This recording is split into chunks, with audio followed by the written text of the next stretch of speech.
Hi, I'm Miles. This is my first YouTube video, but I was watching the Philip DeFranco show today, and for those who don't know what it is pretty much sort of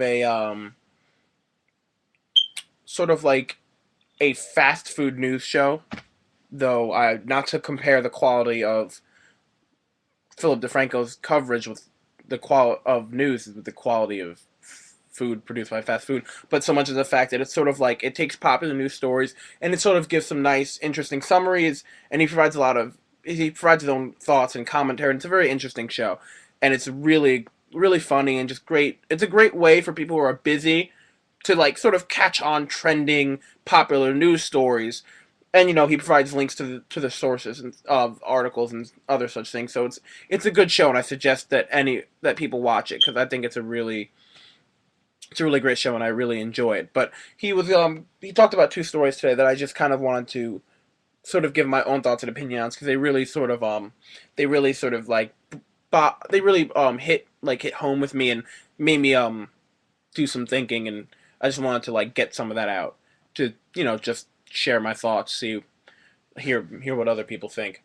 So one of the first story that I want to talk about, and like sort of the big story, I think the one I'm probably going to end up talking about the most is there's a show on TLC called All American Muslims, and it's basically just a show about just families that happen to be Muslim, and just it's basically just Philip DeFranco said it was basically sort of like the Kardashians, except with much poorer people who are also happen to be Muslims, and I think that's probably a good summary based off of what I've heard about the show. It just seems to be like these American Muslim family going out and doing stuff that we all do.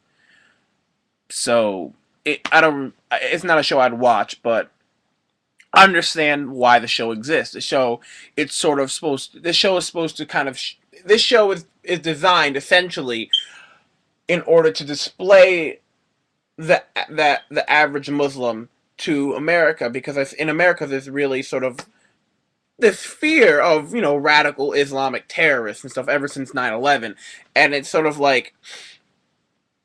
of jumped from a logical fear of like terrorist organizations to this sort of into not even sort of to a racist sort of fear of it and prejudice against Islam and Islamic people, and there are people in this country, and I think there's a lot of them, a lot more than people are willing to acknowledge or feel comfortable talking about, who legitimately believe that a majority, if not all, of Islamic people um, are radicals and terrorists. And this shows it's supposed to show people that, look, hey, we're Muslim, but we're normal. We don't want to bomb your country. We don't want to hurt anybody. We just want to be a happy family, and we want to live comfortably, and we want to make sure our kids can grow up and do off better than we. It's basically, and we just also happen to be Muslim, and so I think it's not really something I would watch, but I think at the end of the day, it's a good show. I mean, I think it's a good show in of the fact that it's trying to challenge these preconceived notions. And so what happened is that the American the Florida oh, I'm sorry, let me just look at the article again for the name of the organization. It is the Florida Family Association, which has highly criticized the show and has asked advertisers to pull from the show because they feel that it is an unrealistic representation of the Muslim community, and that the show does not display the radical Islamic side of Islam, and that is a problem because it's misinformation. And so basically, what they're saying is that, hey, you're showing all of these regular, happy, well-adjusted American Muslim family. We're gonna call bullshit. That's bullshit. That's what they're saying. They're saying that their preconceived notion of Islam is so strong. They so firmly believe that a majority of Islamic people are terrorists. They're so firm in that they can't believe that anything else is true. They can't conceive, they can't comprehend the fact that there are normal, regular, everyday Muslims, and that the only Muslims that exist are the radicals, which is just ridiculous, I think, because by definition, in order to be a radical among a population, you have to be a fringe minority group. But whatever, that's just too much logic for most people, honestly. But I think this is a real problem because advertisers responded. Several advertisers, the Florida Family Association claims 65. Several notable advertisers such as Bank of America, Lowe's, and there's one more, all claim that their contracts ended and that they pulled it for and that they pull and Campbell's pulled it for different reasons. And Lowe's though has been giving the heaviest criticism because Lowe's, it just seems to have legitimately pulled out just all the way. And I think the fact that advertisers are responding to this, because I mean, out of the 65, only 3 have disputed, and Lowe's dispute of the claim seems to be bullshitty from the story. So these advertisers are responding. They're like, okay, you know what? This is a legitimate concern. This is that your fear that representing Muslims as normal, healthy people is nothing more than propaganda and bullshit. We're gonna legitimize that as a real concern, and I think that's a scary problem because I mean, because honestly, if it was just the fact that this Florida Family Organization was protesting it and just was like calling for it, and maybe 1 or 2 advertisers were called to be safe, I don't know if that would be, or actually, I don't know, even 1 or 2 advertisers is an issue, but it wouldn't be as bad, I guess. But the fact that so many advertisers are responding to this and that people are legitimately pulling their advertising contracts from this show really shows how strong this sentiment is, how strong these prejudiced notions against the Islamic population are. And I think that's a scary prospect because I mean, it goes to show you how alive racism really is in this country and in the world in general. Because I mean, for like probably the last 10 years or so, maybe longer, but that's really about as far as I have like a conscious memory. Um, Last 10, maybe 15 years, racism has been a lot more of a hush hush thing.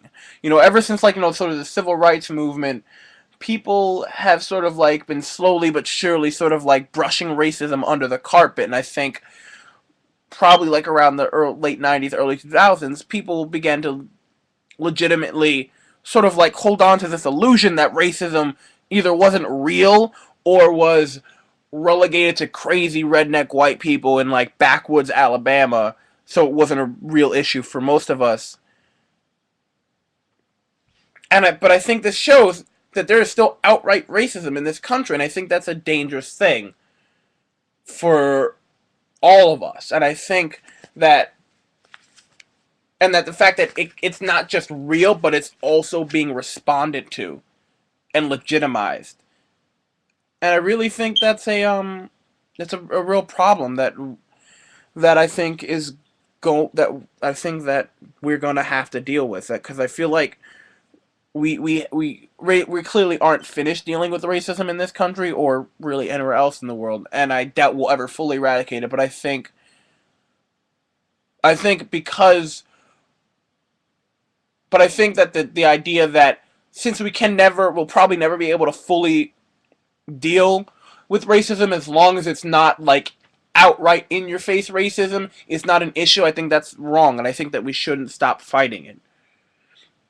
And so then, all right. So the second story I wanted to talk about was I'm sure there's another video has come out from the English public transportation system of another um, white Anglo-Sax, a white English female, you know, um, you know, targeting an African American, or not African American, a black English person on I think this one was a bus actually, as opposed to a subway.